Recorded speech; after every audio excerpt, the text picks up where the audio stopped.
せたいギリギリの勝負で Get to life 時間はそんなにないぜそれが Start away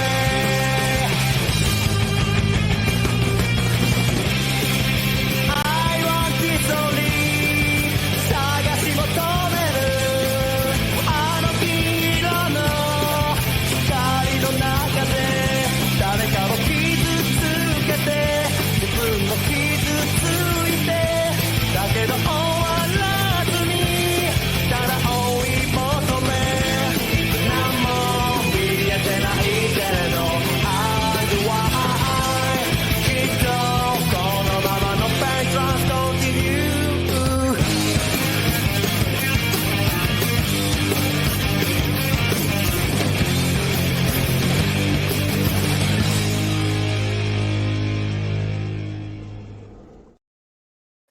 Bien le bonjour les amis, c'est Sendo, j'espère que vous allez bien. On se retrouve aujourd'hui pour une nouvelle preview box, une nouvelle fois comme la dernière, consacrée à un des combats de la soirée Fatal Furies de la Riot Season de ce week-end. Et cette fois-ci, on s'attaque à la revanche entre Bruno Suras et Rem Monguia. Ce combat, vous en avez forcément déjà entendu parler. Upset of the Year 2024, c'est une des plus grosses performances françaises de ces dernières années, très clairement. Un des upsets du siècle, sans le moindre doute possible. Et du coup, la revanche qui est pour le moins très intéressante. Car dans un des coins se trouve Rem Monguia. À seulement 28 ans, le Mexicain a déjà un résumé particulièrement impressionnant. Enfin, non seulement a un résumé particulièrement impressionnant, mais en plus est une des plus grosses superstars de la boxe à l'heure actuelle. C'est difficile de bien de bien s'en rendre compte, en tout cas de notre point de vue, mais voilà, sur le continent nord-américain, il est l'un des visages de la boxe, notamment au Mexique, avec Canelo Alvarez. C'est très clairement la superstar mexicaine, sans le moindre doute possible. Et voilà, encore une fois, c'est un gars qui est chevronné. Il a déjà une petite cinquantaine de combats pro, 46 pour être précis. Il a commencé en 2013. 2013, bon sang, là, il entame sa 14e année de carrière. Pardon, sa 12e année de carrière. C'est colossal, quoi. Commence à 16 ans. Comme la plupart des Mexicains, il commence sur le circuit des chiens de la casse, j'ai envie de dire. C'est pas péjoratif, hein, c'est vraiment le circuit des gars qui payent, qui viennent sur le ring pour payer leur pain, littéralement, pour payer leur viande. Donc, s'il y a l'opportunité de foutre la merde de quelque façon que ce soit, il la fout. Et Monguia évolue sur son début de carrière sur ce circuit-là, du côté de Tijuana, sa ville natale. Il enchaîne les combats, il enchaîne les victoires, il enchaîne pas mal de stoppages. Et en courant 2017, fin 2017, début 2018, il est repéré par une certaine, par une petite compagnie de promotion. Je ne sais pas si vous connaissez Golden Boy Promotions, si je ne m'abuse. J'ai peur de dire une connerie. Non, en tout cas, il se place très très bien dans la fédération WBO. Il est mandatory WBO en début 2018 et en mai 2018, il affronte il prend le combat en un combat en short notice, un combat qui devait opposer Saddam Ali et Liam Smith.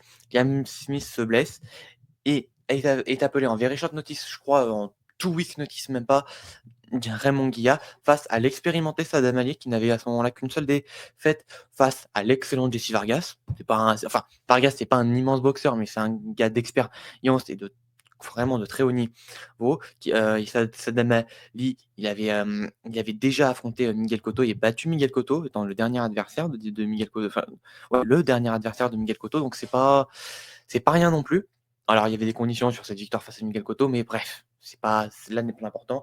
Saddam Ali était un gars établi maintenant, voilà, qui avait une petite trentaine de combats à son actif, qui s'était déjà frotté au plus haut niveau de la boxe, donc normalement, sur un adversaire en very short notice, qui a affronté surtout des journeymen, normalement ça devrait passer. Et le truc, c'est que ça ne passe pas pour Ali, mais ça ne passe pas à un niveau qui est quand même assez exceptionnel, car dès le round 1, Raymond Guy a fait vivre un cauchemar à Ali, l'envoyant 2 fois au tapis. Ali se relève, il continue de combattre, mais dès le deuxième round, il y retourne. Il y retournera une dernière fois au 4e round et se fera stopper assez violemment et très rapidement, en même pas 4 rounds. Donc voilà, et Raymond Guilla à ce moment-là, ben, s'établit vraiment, enfin, vient sur la carte boxe, mais d'une manière extraordinaire. Pour sa première défense de titre, il est opposé à l'incroyable Liam Smith. Voilà, vous savez que je suis un très grand fan de Liam Smith personnellement. Et à ce moment-là, Liam Smith était, voilà, c'était un sacré bonhomme à ce moment. Là, Smith.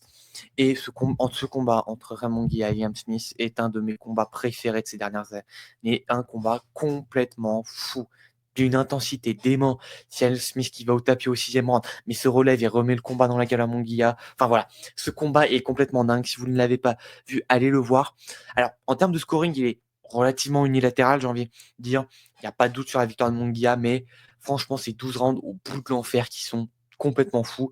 Donc, foncez le voir. Voilà, il n'y a pas de. Enfin, allez le voir sans le moindre doute. Et bah, pour cette première défense de titre, bah, au final, il obtient une back-to-back win. Bah, sacrément impressionnant. Il devient champion, il la défend. Et il continuera de défendre cette ceinture pas très longtemps, mais en fait, avec beaucoup de défenses de titre. Voilà, en moins d'un an et demi, il fera 5 défenses de titre au global, donc 4 de plus que celle face à Liam Smith. Il affrontera le très bon Takeshi Inoue, notamment début 2019. Il aura le premier combat où il affichera un petit peu ses limites, on va dire, face à Denis Hogan, mais qui est encore une fois un combat complètement dingue que je vous invite à voir une nouvelle fois. Et ça reste un combat serré. Voilà. Hogan aurait mérité la victoire, mais Monguia ne démérite pas du tout. Et après une dernière défense relativement anecdotique, mais face au très expérimenté Patrick Aloté, pardon si j'ai mal prononcé, mais voilà, face au très expérimenté Patrick Aloté, il décide de monter de division, de lâcher sa ceinture et de monter de division. Après 2 combats plutôt anecdotiques en 2020, on peut rapidement noter le solide Gary O'Sullivan, mais qui est pas resté dans les annales, on va dire. Eh bien, il va avoir une année 2021 superbe, où il va affronter Camille Remeta, ancien adversaire de Gennady Golovkin, et ben, Raymond Guilla fera techniquement, on va dire, encore mieux que Golovkin en faisant abandonner Remeta en 6 rounds, là où Remeta avait abandonné en 7 rounds face à Golovkin. C'est lors de l'anecdote. Mais surtout en 2021, il affronte l'extraordinaire, le très expérimenté, un gars qui faisait déjà partie des meufs, qui faisait clairement partie des meubles dans les middleweight à ce moment-là, Gabriel Rosado, et encore au terme d'un combat incroyable, à l'image de celui contre Liam Smith, qui est plutôt dominé, qui est vraiment dominé en termes de scoring par Monguia, mais dont un combat absolument incroyable, notamment un 8e round. Bordel, ce 8e round, il est absolument dantesque. Et voilà, Raymond Guilla parvient à battre au terme d'un des combats de l'année 2021, sans doute possible, l'excellentissime Gabriel Rosado. Et puis, voilà, une petite période de creux, je trouve, sur l'année 2022, où il enchaîne 3 victoires, 3 KO relativement expéditifs, pas face à une mauvaise adversité, mais pas face à une adversité, voilà, c'était pas. Normalement, on espérait plus, quoi. Après une aussi bonne année 2021, il aurait dû aller breaker, aller chercher un titre mondial, au moins tenter un titre mondial en 2022. Mais ça ne va pas arriver. Et du coup, sur l'année 2020, à partir de l'année 2023, il va décider de monter en super middleweight.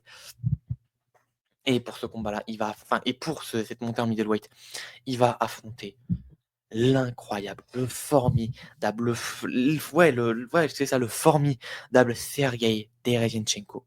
Et au terme d'un combat dantesque et épique, combat absolument légendaire, qui aurait dû être le combat de l'année 2022, Raymond Guilla réussit parfaitement son entrée en super middleweight et voilà, se place directement comme un des prétendants au titre de Undisputed de Canelo Alvarez. Il lui faudra une victoire supplémentaire face à l'excellent John Ryder, certes qui était en bout de course. Faut quand même, je pense qu'on peut être d'accord là-dessus que Ryder était vraiment en bout de course, qu'il avait déjà pris beaucoup de dommages face à Canelo Alvarez dans son dernier combat, mais il n'en reste Raymond Guilla fera bien mieux que Canelo Alvarez en dominant très clairement, largement Ryder sur les 9 rounds et en le finissant au 9e round sur un stoppage magnifique, en l'ayant envoyé plusieurs fois au sol dans les rounds précédents. Mais voilà, grosse domination de Raymond Guilla qui lui ouvre les portes du title shot pour le titre undisputed de Saúl Canelo Alvarez pour ce qui aurait pu, enfin, ce qui sur le papier pouvait donner un grand combat mexico-mexicain. Et bah, au final, ce sera un excellentissime combat. Pas un grand combat, mais vraiment un combat qui mérite vraiment d'être vu, avec un Raymond Guilla qui donnera tout sur les premiers rounds et donnera une des meilleures oppositions à Canelo sur les premiers rounds qu'on ait pu voir. Notamment, il trouvera les meilleures ouvertures au corps des ouvertures au corps comme aucun adversaire de Canelo ne les avait trouvées vraiment. C'est celui qui a le mieux réussi à travailler au corps, Canelo Alvarez, et ça c'est vraiment pas banal. Mais malheureusement pour lui, là il est face à un Canelo des grands soirs, alors que beaucoup, et moi en tête de liste, pensaient que Canelo aurait beaucoup de problèmes face à Munguia. Et personnellement, je donnais même Munguia vainqueur en termes de pronostic personnellement. Ben là, Canelo, non, plutôt qu'on voyait Canelo vraiment décliner, vraiment un peu en bout de course. Là, Canelo nous sort sa meilleure performance de ces 5 dernières années, je pense sincèrement. Je pense plutôt de ces 4 dernières années. Mais voilà, depuis son combat face à Billy Joe Saunders, on n'avait pas vu un aussi bon Canelo Alvarez. Et ben voilà, Canelo fera montre de tout son fight IQ, de toute son expérience. Après un superbe 4e round où il enverra Munguia à terre, Canelo contrôlera les autres, le plus gros des autres rounds, notamment les championship rounds, qui seront d'une domination du côté de Canelo très impressionnante. Munguia encaisse sa première défaite en carrière, mais malgré tout, aura offert une grosse opposition à Canelo Alvarez. Reste potentiellement sa dernière très grande victoire, potentiellement la dernière très grande victoire de Canelo Alvarez. Donc, ça reste ça reste quand même une sacrée performance. Et suite à ce combat, voilà, pour quand même ce relancer, il affronte Eric Bazignan, champion NABF des super middleweight, établi sur un circuit nord-américain depuis un bon bout de temps maintenant, qui avait notamment knocké de Ronald Ellis, qui avait fait un très très bon combat face à David Benavidez quelques temps auparavant. Donc, c'était une belle, qui était aussi vainqueur de Matvei Korobov également. Donc voilà. Bazignan, c'était pas n'importe qui, c'était vraiment un gars, il y a pas d'autre mot, qui était très établi sur le circuit nord-américain. Et au terme d'un très très bon combat, une nouvelle fois, Raymond Guilla remporte la victoire sur un incroyable KO au 10e round, mais à une séquence de finish absolument tout bonnement brutale, et dont Bazignan ne se relèvera pas.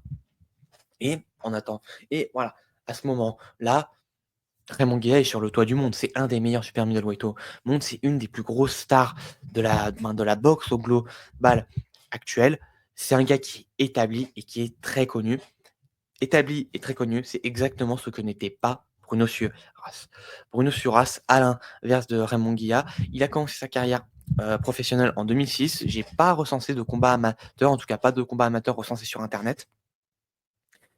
Et ses premières années de carrière sont vraiment dans l'anonymat le plus total et absolu. La définition de l'anonymat, il combat dans des minuscules cartes, vraiment sans aucun intérêt, sans aucun intérêt réellement sportif, on va dire. Voilà, donc un peu partout en France, surtout du côté de Marseille, on va dire, sa ville natale. Et voilà, il enchaîne les combats. Il enchaîne les victoires. Il y a 2 matchs nuls qui se traînent sur ses 5 premiers combats, mais pour le moins anecdotiques, face à des adversaires qui feront rien par la suite. Donc voilà, c'est vraiment, pour le coup, vraiment anecdotique. On peut noter ces deux belles victoires en championnat de France face au plutôt bon Diego Nacho et le correct mais pas extraordinaire Mehdi Madani. Donc deux victoires pour le titre de champion de France des middleweight. Et après ça, il y a une période un peu étrange qui s'engrange sur la fin de 2021 et sur la totalité de l'année 2022 où, en fait, il va recombattre il va retourner à ses combats complètement anonymes alors qu'il était champion de France et qu'il aurait vraiment pu capitaliser là-dessus. Je sais pas vraiment pourquoi il est revenu à ses combats complètement anecdotiques en 6 ou 8 rounds, vraiment pas impressionnant. Il arrivera à rapidement se replacer sur le circuit un peu plus européen de la division middleweight en fin 2023 en battant le champion, le champion d'Espagne pour la ceinture pour la ceinture EBU Silver.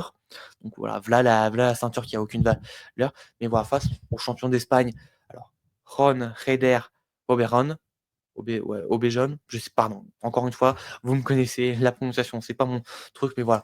Victoire, pas mauvaise victoire, mais victoire plutôt anecdotique, mais qui lui ouvre la porte à un combat face à Rem Manguier. Il y a un combat d'entretien pour Munguia. C'est un enfin, c'est vu par tout le monde comme un warm-up fight. Moi, le premier. Et voilà, c'est un combat qui se déroule à Tijuana, sur les terres de Munguia, sur un immense stade.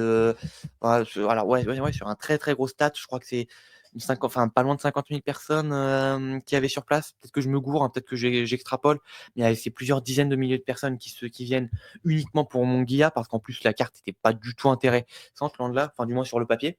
Sur le papier, la carte n'était pas du tout intéressante. Et voilà.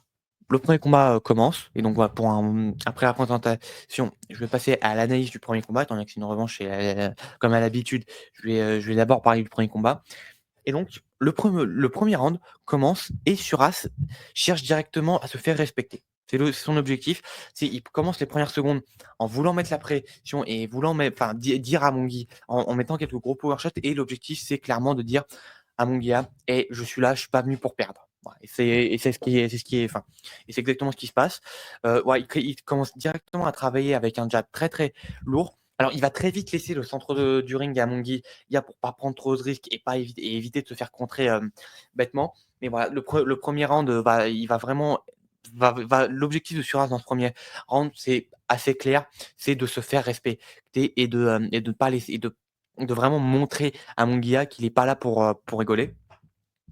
Voilà, il commence notamment à à aborder plusieurs setups pour sa droite, pour plutôt sa droite plongeante. On en reviendra plus tard dans le combat, mais voilà, dès le premier round, il cherche à placer sa droite plongeante au visage, mais pour la setup, il va ses premières droites, il va d'abord les emmener au corps, ce qui est très intelligent. Et de son côté, Munguia, il est vraiment dans l'observation. Il est là pour voilà, ce premier round est vraiment là pour le mettre en jambe. Il est dans l'observation. Il cherche à mettre la pression, mais voilà, il met pas une pression démentielle dès le début du combat. Il se met bien dans son combat, il se déplace. Voilà, clairement, il se met bien, il prend le rythme du combat, et cetera. On peut directement distinguer malgré tout un bel écart physique à l'avantage de Munguia. Suras est un middleweight naturel et ça se voit quand même. Alors, je sais pas combien de temps il a eu pour se préparer exactement, mais on voit que ça reste un middleweight naturel qui est un peu surgonflé. Là où Munguia, ouais, enfin, plus le temps passe et plus on est surpris qu'il ait pu faire les welterweight, qu'il ait pu avoir un vrai run concret en super welterweight. Mais voilà, l'écart est vraiment à l'avantage de Munguia. Cela dit, le premier round, selon moi, va à Suras. Voilà, Munguia fait 2-3 trucs, mais c'est pas significatif du tout. Suras, lui, arrive à placer quelques coups.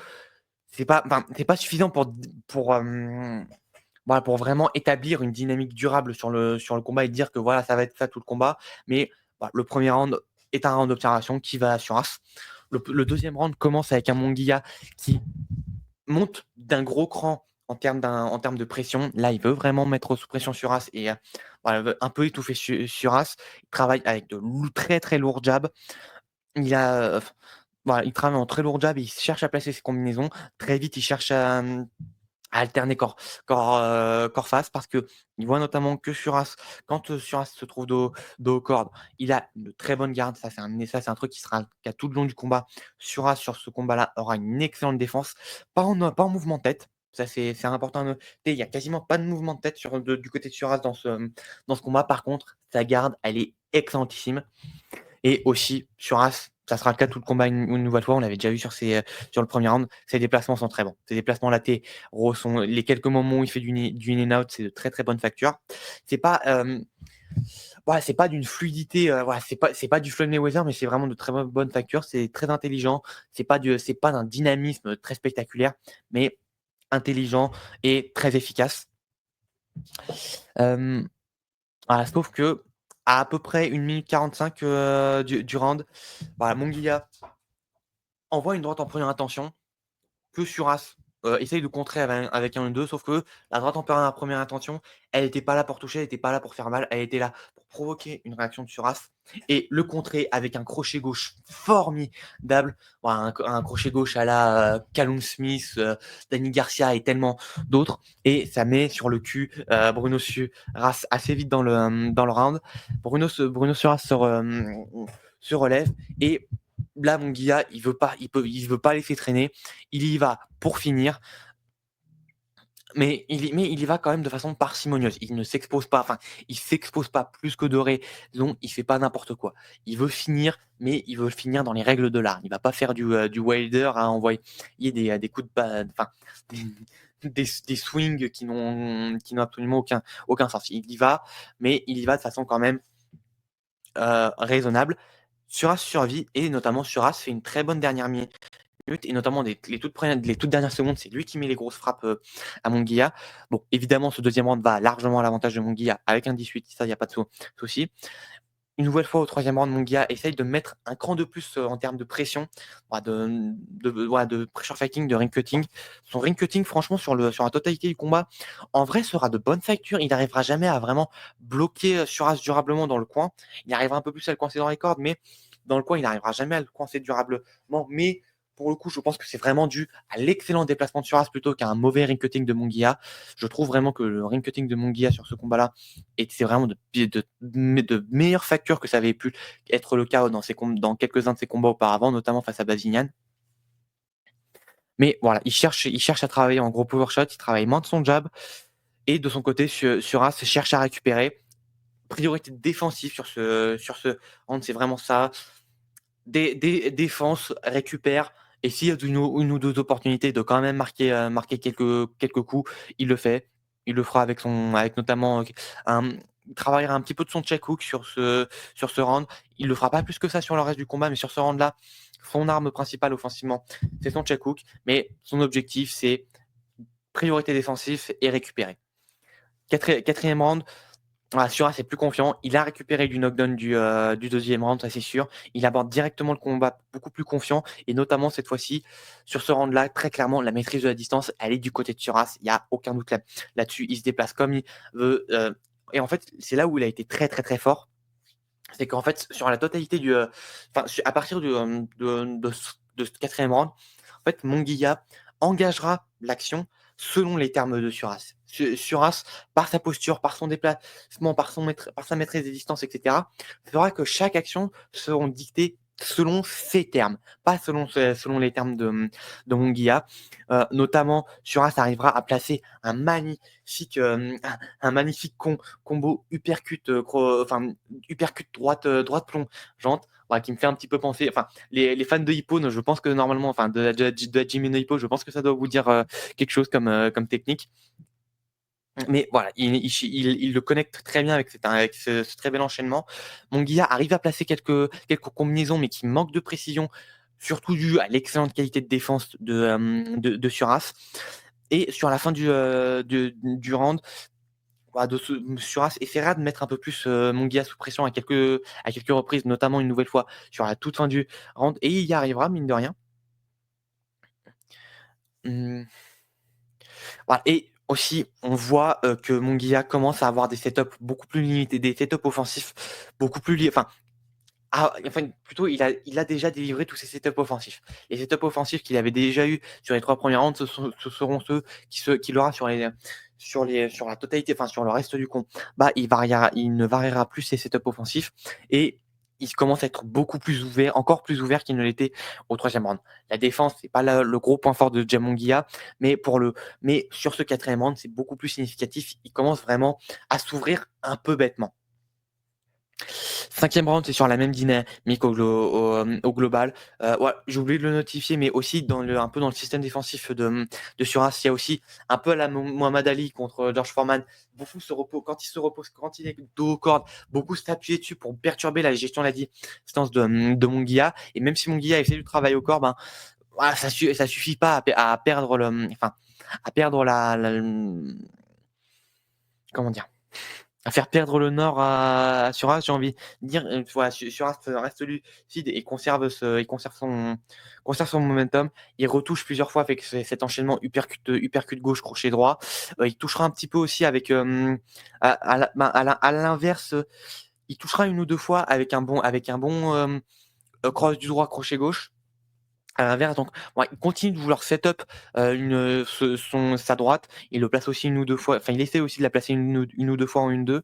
Alors, plutôt en jab overhand. Enfin, c'est pas la grosse overhand à la Oscar Valdez, on va dire. C'est le premier exemple qui me vient en tête. Mais c'est plutôt. Enfin, c'est pas une droite en ligne, c'est vraiment une droite légèrement courbée pour venir un peu plus sur le sommet. Tac. Et voilà, donc il place notamment, je sais plus, enfin plutôt vers la dernière minute, il place un magnifique combo jab, jab, cross, crochet, enfin cross, left hook. Donc ça c'est très bon, encore une fois de très très belle facture.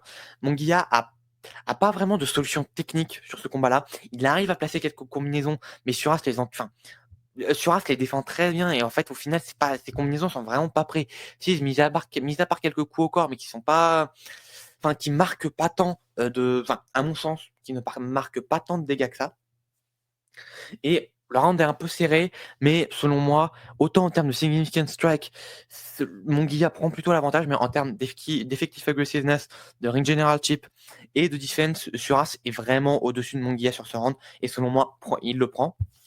Et enfin, au 6e round, à environ au timer à peu près à 2,15.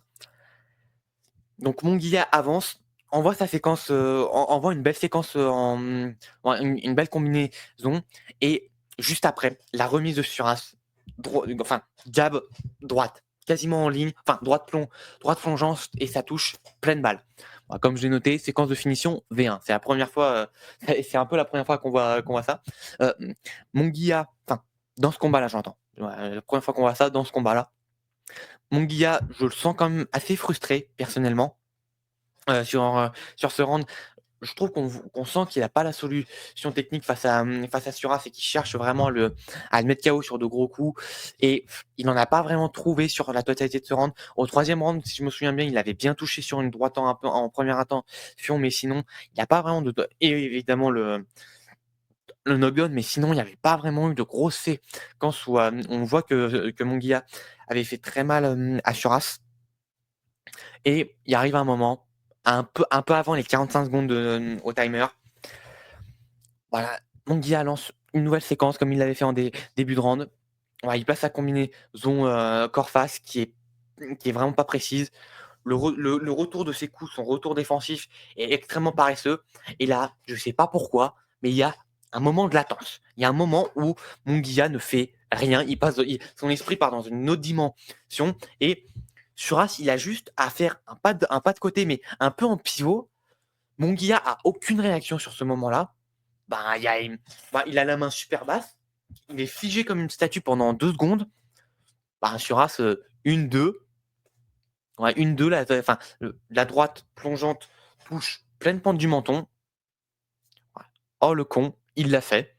Il l'a fait. Il a mis une knockdown Munguia, et Munguia sera à terre pour le compte. Il te relèvera au compte de 9, mais concrètement, il était vraiment plus dedans. L'arbitre l'arrête, et Bruno Suras fait l'upset de l'année 2024, et peut-être l'un des plus gros upsets de l'histoire de la boxe.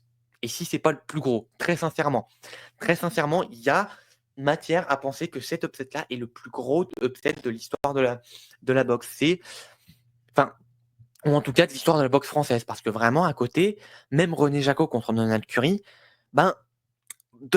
René Jacot était un minimum établi au niveau européen. Il avait un sacré règne de champion européen à ce moment-là. Et Donald Curry, malgré tout, il était sur un bon momentum, mais c'était plus le Donald Curry des années 80. Donc en termes d'image, pas forcément en termes de faits, on va dire, mais en termes d'image, pour moi, il n'y a rien qui est comparable à Bruno Suras contre Raymond Guilla, parce que Raymond Guilla, c'était un gars qui est en train d'entrer dans son prime, qui était la superstar, une des grandes superstars de la boxe au sens large, qui était sur une année 2024 titanesque, qui avait fait son Big Money Fight face à Canelo Alvarez, qui était un des meilleurs super middleweight au monde. Si c'était, enfin, et j'aurais même tendance à dire que c'était le deuxième meilleur super middleweight de la planète derrière Canelo. Là, Mongia était sur le toit du monde. Suras, lui, venait de nulle part. Mais vraiment, il ne venait de nulle part. Enfin, même par rapport à un René Jacquot, comme j'ai dit, René Jacquot, il avait un sacré run de champion européen, de champion EBU dans les pattes, ce que n'avait même pas Suras. Suras, le plus haut titre, enfin, le titre de plus grande valeur qu'il avait, c'est le titre de champion de France. Voilà, désolé pour les multiples champions de France, mais ça veut pas dire grand chose sur la boxe mondiale. Et là, Suras, ce qu'il fait, bah ouais, j'ai pas d'éléments enfin, du moins dans la période moderne, à partir des années 70, on va dire, dans la période moderne, j'ai pas d'autres exemples d'un upset comparable réellement à Bruno Suras contre Raymond Guilla. Je suis désolé, enfin, mais même Buster Douglas contre McTayon, pour moi, c'est même pas comparable, honnêtement. Et donc voilà, enfin, voilà, Bruno Suras écrit l'histoire. Je pense vraiment qu'on peut dire qu'il écrit l'histoire. Et du coup, il se replace cette fois-ci sur une des soirées Riot Season. Undercard. Ici, je me demande même s'il ne sera pas comme main event d'un combat de Canelo Alvarez. En sous-carte, il y a également, voilà, enfin, sur la même carte, il y aura également Ifea Jagba contre Martin Bacolé. Donc, c'est une putain de carte. Hein. Et j'ai pas cité tous les match-ups, mais c'est une sacrée carte. Et Bruno Suras est clairement l'une des, enfin, peut-être pas, enfin, ce combat-là en tout cas est une des grosses attractions de cette soirée et c'est vraiment pas banal à lire. Et du coup, pour la partie un peu plus preview, bah, je pense que j'ai bien défini, enfin, je pense qu'on peut dire que j'ai assez bien défini les styles des deux. Enfin, on a d'un côté un Suras qui est beaucoup dans le déplacement plutôt type movers, mais garde haute. C'est un peu contradictoire, c'est un petit peu paradoxal parce que généralement les movers sont plutôt une garde basse pour vraiment être le plus fluide possible, être le plus relâché possible. C'est pas le cas de Suras et il arrive à y faire marcher. C'est pas parfait, il y a encore il y a des ajustements à faire, mais il arrive à faire marcher ça. Et de son côté, Raymond Guilla, c'est encore une fois aussi assez paradoxal. C'est un gars qui est plutôt grand pour ses divisions, mais qui aborde ses combats avec une garde plutôt classique et plutôt en mode pressure fighting. Ce qui est assez paradoxal au final, parce qu'un gars aussi grand pour ses divisions, normalement, enfin théoriquement, il devrait plutôt chercher à travailler ton pierre. Hier, travailler du jab, etc. Ce que ne fait pas Monguia. Monguia, il a un plutôt bon jab, mais son objectif, c'est de mettre le combat dans la gueule de ses adversaires et de travailler en combinaison. C'est ce qu'il fait la plupart du temps et la quasi-totalité du temps, il le fait plutôt bien marcher. Et donc, les ajustements que les deux, pour moi, il y a plusieurs ajustements que les deux peuvent faire, surtout même sur As. Du côté de Suras, il y a 3 éléments que je rajouterais dans son game plan parce que vraiment, enfin, il y a vraiment et j'ai un peu envie de dire, il y a que 3 éléments que je rajouterais parce que vraiment, je trouve que Suras a établi le game plan parfait pour Raymond Guilla. Il a vraiment établi le blueprint pour battre un gars comme Raymond Guilla.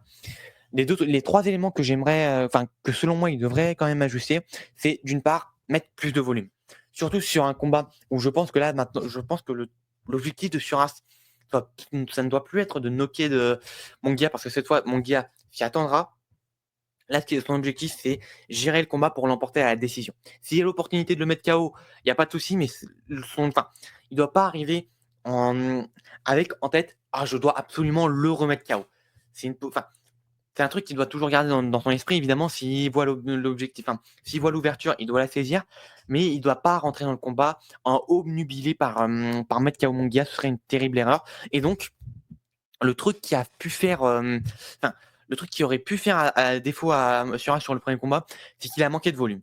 Alors, la scoring, la carte scoring fan de BoxRec sur le sur ce combat-là, donc la carte des fans de BoxRec, on n'a pas les cartes des juges. C'est un peu regrettable parce que je pense que ça aurait pu être intéressant à noter. Mais la scoring fan BoxRec met tous les rounds à Raymond Guilla jusque-là. En revoyant le combat, je suis pas d'accord. Franchement, pour moi, à l'entrée du 6e round, pour moi, c'était égalité au score card.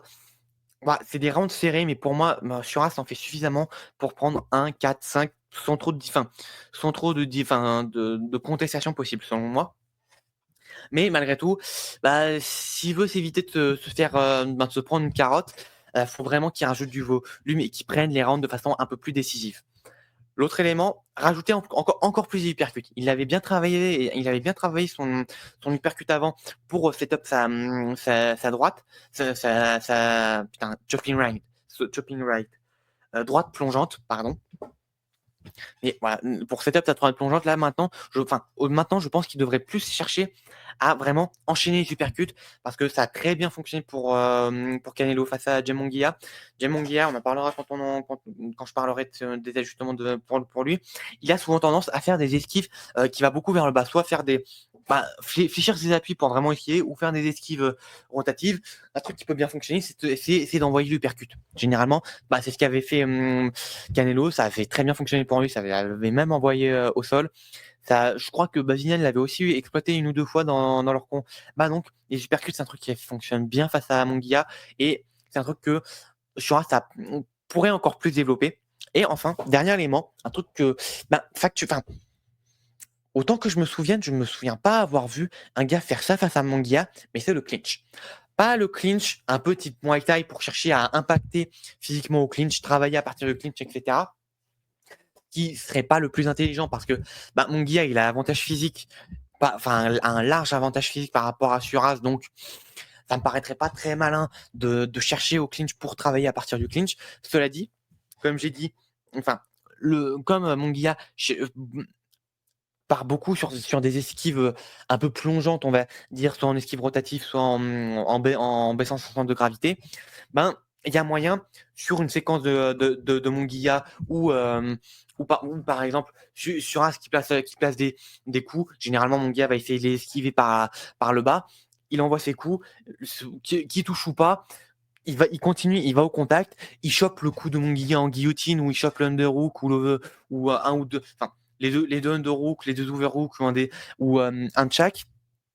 Il retourne les positions, il a énormément d'espace derrière lui pour reculer. L'arbitre laisse part et Suras a vraiment toutes les cartes en main à la sortie du clinch. Ça peut être un truc bien pour canaliser Munguia, surtout sur les actions offensives de Munguia. Suras avait vraiment une très très bonne défense dans ce combat-là. Cela dit, peut-être qu'il essaie un peu trop, Munguia, a développé ses combinaisons et même si elles n'étaient pas si précises que ça, il est fort possible que sur des juges qui ne soient pas pleinement objectifs, ça puisse lui faire perdre des rounds un peu bêtement. Donc, essayer de bloquer les momentum de Munguia comme ça, surtout que Munguia ne travaille pas à longue distance, il travaille vraiment à mi-distance et courte distance, donc ça ferait moins de distance à parcourir pour aller au clinch et du coup, ça laisserait moins d'opportunités à Munguia de le contrer.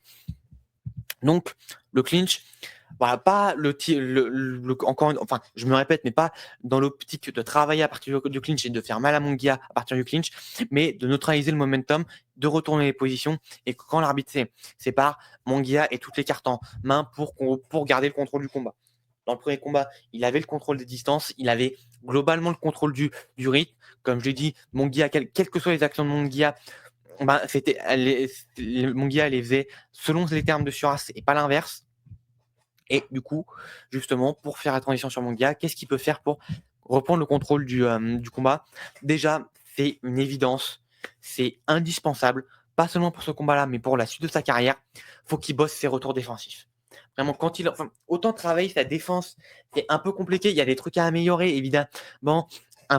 Varier un petit peu plus ses esquives, ça peut être très bien. Essayer d'un peu resserrer la garde ou de l'adapter en fonction de la situation, ça peut être bien, mais surtout, ses retours défensifs. Quand il attaque, à chaque fois qu'il envoie un coup, son retour défensif est beaucoup trop long. Et ça, c'est pas le premier à l'avoir exploité. Alors, c'est le premier qui a eu autant de succès en l'exploitant, mais Denis Hogan avait exploité ça. Gabriel Rosado avait exploité ça. Canelo l'avait exploité de la plus belle des manières. Derevyanchenko l'avait exploité d'une très bonne manière. Même Basinian l'avait exploité d'une très bonne manière, ça aussi. Les retours défensifs de Munguia et aussi ses sorties d'échange et l'un engendre l'autre, j'ai envie de dire, mais voilà, les retours défensifs et les sorties d'échange de Munguia, il est beaucoup trop exposé et il se prend de gros coups qui sont bêtes en fait, factuellement qui sont bêtes. Qui sont bêtes de prendre comme ça. Donc voilà, indispensable, améliorer ses retours défensifs et ses sorties d'échange. Voilà, contrôle du combat évidemment. Comment il peut faire pour reprendre le contrôle du combat? Un peu mieux feinter. il utilise des feintes, mais ses feintes sont il a pas un gros spectre de feintes et il a voilà, c'est feintes plus et c'est d'ailleurs là un truc, récurrent chez Mongia, c'est que son jeu fonctionne très, très bien en début de combat, mais il est très lisible et il est très facile de s'ajuster par rapport au jeu de Mongia. À peu près tout le monde l'a fait. J'ai envie de dire, ouais, j'ai un peu envie de dire qu'à peu près tout le monde l'a fait, que ce soit Denis Hogan, Derevyanchenko, même Bazinian l'a fait, Canelo l'a fait et Suras l'a fait également. Donc, voilà, être un peu moins lisible. Et du coup, comment être un peu moins lisible? Varier ses setups offensifs. Les setups offensifs sont pas mauvais, loin de là. La façon dont il met knockdown Suras est très impressionnante et très intelligente. La façon dont il va chercher le corps chez Canelo, c'est très intelligent aussi. Quelques-uns de ses setups offensifs à sa Bazinian étaient très intelligents également. Mais le truc, c'est que ces setups sont assez limités, alors que justement, la façon dont il les met pourrait justement permettre d'avoir un spectre de setup offensif bien plus large que ce qu'il n'a actuellement. Et voilà, donc améliorer ses setups offensifs, ça me paraît également être un élément assez décisif. Et un dernier élément, les uppercuts. Voilà, comme du côté de Suras, les uppercuts, surtout sur une garde haute comme ça, avec généralement le centre qui est un peu à découvert du côté de Suras, les uppercuts, à mon avis, ça devrait rentrer, mais comme dans du beurre. J'ai pas vu, même en le revoyant, j'ai pas vu Mongia utiliser d'uppercuts dans leur premier combat, et c'est une belle erreur. Alors que franchement, qu'en plus, il a pas, c'est pas le coup qu'il utilise le plus, et c'est dommageable, mais franchement, il a de plutôt bons uppercuts au global, Mongia. Donc voilà, améliorer ses retours défensifs, indispensable. Améliorer ses feintes, varier ses setups offensifs et implémenter un plus gros jeu un plus gros jeu d'uppercut. C'est les ajustements que je verrai pour Mongia. Et du coup, passons à on peut passer à la partie pronostic et pronostic date, etc. Alors déjà, comme d'habitude, le prono du cœur, personnellement, personnellement, j'ai pas de favori dans ce combat-là. Autant j'aime bien Monguia, autant Suras, sa performance m'a vraiment impressionné et franchement, ça me déplairait pas qu'il gagne. Mais concrètement, voilà, concrètement, ce que j'ai envie de voir, c'est qui aura les meilleurs ajustements, tout simplement. Mon cœur ira plutôt de celui qui a fait les meilleurs ajustements techniques et tactiques. Concrètement, que l'un ou l'autre gagne le combat, je suis content. Quel que soit le vainqueur, ça ne peut que ouvrir de belles portes dans la division. Donc voilà, le vainqueur en tant que tel, j'ai pas spécialement de grand favori. Le favori ira dans le combat. Mon favori se fera dans le combat avec celui qui aura les meilleurs ajustements tactiques et techniques. La partie pronostat. Alors, j'ai rapidement checké les odds les odds américaines de ce combat-là, parce que je ne sais pas ce qu'il en est sur les sites de paris francophones. En tout cas, sur Unibet, il n'y a pas de, y a pas de code de paris ouverte. J'ai pas regardé sur d'autres sites, mais voilà. En tout cas, les odds de paris, plutôt anglophone, ça mettrait. Alors, ça mettrait mon gars ultra favori à 1 contre 10, moins 1000 en gros. Donc, pour récupérer 100 euros, si je me souviens bien du calcul, pour récupérer 100 euros, faudrait que vous misiez 1000 euros, donc ou 100 dollars en tout cas. Mais voilà, c'est colossal. Et Suras serait underdog à plus 600. Donc, vous misez 100 euros sur le combat, vous récupérez 600 euros au total. 600 euros de plus. C'est colossal. Et des odds comme ça équivaut à du 99-1, littéralement. Et on voit une chance sur 100 du côté de Suras. Et je sais que c'est aussi le cas parmi un peu la communauté francophone pour beaucoup, pour certains. Mais personnellement, je ne suis pas du tout d'accord avec ces cotes. Et je fais le disclaimer si jamais il y en a qui ne me connaissent pas.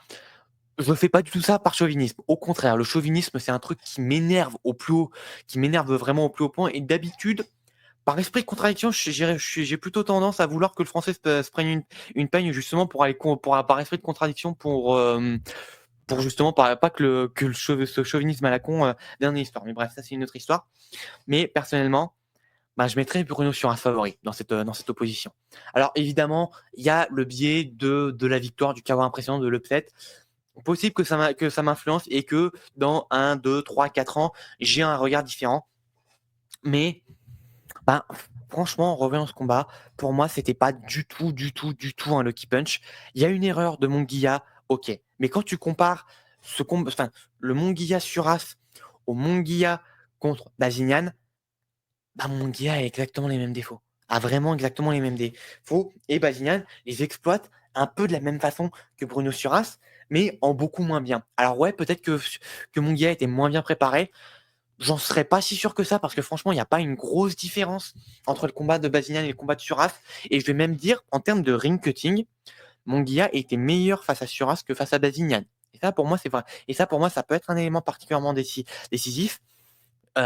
Munguia, en termes de ring cutting et de déplacement, c'était de bien meilleure qualité face à Suras que ça ne l'était face à Bazinian et que ça a pu l'être dans d'autres combats face à auparavant encore. Mais comme c'était son dernier combat, ça me paraît être un combat de référence. C'est l'autre combat que j'ai revu pour préparer cette vidéo. Donc, voilà, Munguia, il était un peu moins affûté, je trouve, que ce soit physiquement, et même il était moins vif dans ses frappes, etc. Ok, mais je pense pas non plus qu'il ait pris le combat totalement par-dessus la jambe. Je pense qu'il l'a un peu pris à la légère parce qu'il a sous-estimé Suras, mais je pense pas qu'il est venu. Alors, je crois me rappeler également qu'il avait pas mal galéré à faire le poids des super middleweight, et je crois même que ça avait été que le résultat avait été en catchweight, justement. Il me semble sur ce combat-là.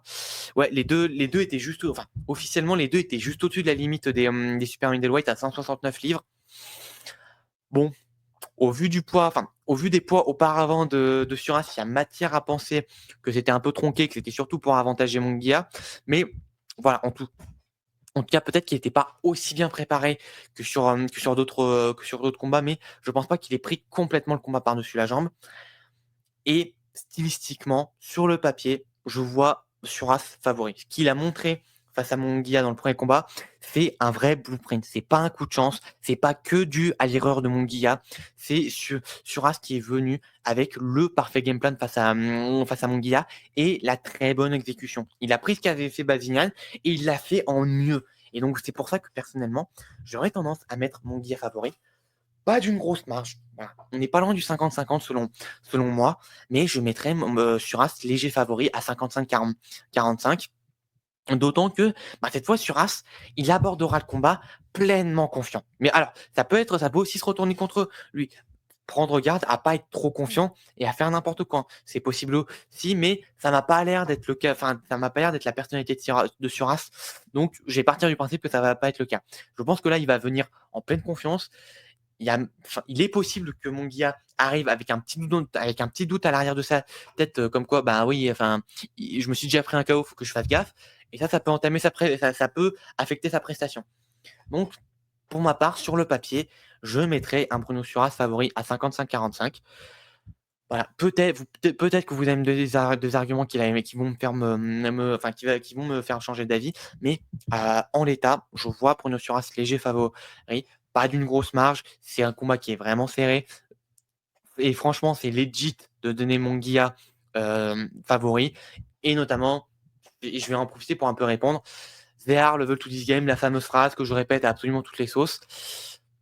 Pour moi, c'est un truc qui peut s'appliquer dans une opposition où, sur le papier, ça peut se valoir. Sur le papier, ça peut se valoir. Enfin, et encore, non, mais encore, non, franchement, ouais, they are level to this game. Mais le truc, c'est qu'au premier combat, on a vu la différence de niveau et la différence de niveau est quasi nulle. Alors peut-être qu'avec un Munguia, avec une meilleure préparation, Munguia devrait, sur le papier, être un petit peu meilleur, mais Suras, sur le premier combat, était bien meilleur que Munguia. À l'exception du premier round avec cette erreur de Suras qui a fait que, voilà, il s'est pris un knockdown. Et je range, enfin, c'est une erreur provoquée par Munguia, mais c'est une erreur quand même, quoi. Donc c'est pas, enfin, bref. Je pense que vous voyez où je veux en venir. Mais voilà, c'est, comment dire? Mais voilà, je pense que la différence de niveau est quasi nulle entre les deux. Je pense que vraiment Suras est un boxeur de très haut niveau, surtout qu'il a le parfait game plan, le parfait style pour plus que gêner Raymond Guilla. Donc personnellement, je mettrais Suras favori. Et en termes de pronostic, j'irai logiquement avec Suras. Et évidemment, il y a un truc à prendre en compte, c'est le fait que Suras sera plutôt sur un terrain adverse. Voilà, l'Arabie Saoudite, c'est pas le Mexique, mais je pense que l'intérêt des promoteurs serait une victoire de Munguia pour essayer de le reconstruire et de le ramener vers les sommets face à des match-ups plus intéressants. Donc, si ça va à la décision, oui, il y a moyen qu'on ait une carotte, que Bruno Suras se prenne une carotte, mais j'aime pas partir de ce principe-là parce que concrètement, ça sert à rien. Partir du principe que va y avoir une carotte d'un côté ou de l'autre. Moi, généralement, personnellement, généralement, quand je pense que quelqu'un va se prendre une carotte, c'est généralement il se la prend pas. Donc, je vais pas partir de ce principe-là. Et mon pronostic ira du côté de Bruno Suras, vainqueur à la décision. De quelle décision exactement? Je sais pas. Je pense que ouais, je dirais split decision quand même. Je pense que d'une part, les juges un peu biaisés lui donneront quelques rounds supplémentaires à Munguia. Et je pense que de base, le combat devrait être assez serré à 100% des deux côtés. Je pense quand même que le combat devrait être assez serré sur le papier. Alors, un autre élément que j'ai pas noté, c'est que Munguia a rejoint, pour préparer ce combat-là, est allé du côté de la team Canelo et de Eddie Reynoso. Alors, Eddie Reynoso a plein de qualités en tant qu'entraîneur, mais pour améliorer le style de Munguia, pour moi, c'est pas du tout la bonne école. Reynoso, voilà, il a quelques grandes qualités, notamment il donne un excellent jab à ses boxeurs. Ça peut être un truc intéressant. Mais généralement, il en fait des flat-footed fighters. Et ça peut vraiment être un gros défaut parce que Munguia a besoin de ses jambes. Au moins pour cadrer Suras, je ne vois pas Munguia réussir à faire du Canelo en termes de ring cutting. En termes de cadrage et de ring cutting, pour moi, la voie qu'avait pris Munguia sur le premier combat là, en termes de déplacement, était la bonne. Maintenant, c'est le système offensif qu'il faut revoir et améliorer. D'une part, améliorer le système défensif et revoir vraiment la structure bien sûr, quand je parle de structure, la structure psychologique, on va dire, mais en termes d'offense, il faut revoir la façon de penser de penser l'attaque de Jamungia. Et je pense pas que Eddie Reynoso soit la meilleure école pour ça, d'autant que aussi, surtout pour moi, le gros défaut de l'école Reynoso, c'est que ça diminue drastiquement l'intensité pas l'intensité, mais le volume de ces boxeurs, et c'est pas du tout une bonne voie pour vaincre selon moi, c'est pas du tout une bonne voie pour vaincre un Suras. Voilà. En tout cas, pas dans la configuration actuelle. Et donc voilà, mon pronostic ira du côté de Bruno Suras, vainqueur par split decision, qui va l'emporter une nouvelle fois, qui va l'emporter et créer malgré tout un nouvel upset, parce que les Codes de Paris sont vraiment à l'avantage de Munguia. Mais voilà, je pense qu'il peut le faire. Alors, c'est pas. Bon, je vais un peu tirer sur un des commentaires que j'avais eu sous ma vidéo sur Endgame Isengé contre Jenny Beck. C'est pas juste au mental qui va le faire. C'est avant tout parce que techniquement et stylistiquement, il a toutes les armes pour faire, pour vraiment gêner Munguia, neutraliser le jeu de Munguia et capitaliser sur les faiblesses de Munguia. Et donc, voilà. Une nouvelle fois. Et pour conclure, je pense que Bruno Suras va de nouveau battre Jem Munguia à la décision. Et c'est là-dessus que je conclurai cette vidéo. Merci à vous de l'avoir suivi. J'espère qu'elle vous aura plu. Si c'est le cas, vous connaissez la même et éternelle chanson, le pouce bleu, le partage, le commentaire. Si vous continuez la chaîne YouTube, vous plaît, l'abonnement et allez follow la chaîne Twitch pour être tenu au courant des prochains Release of Classics. En tout cas, moi, je vous dis à très bientôt. Portez-vous bien et salut!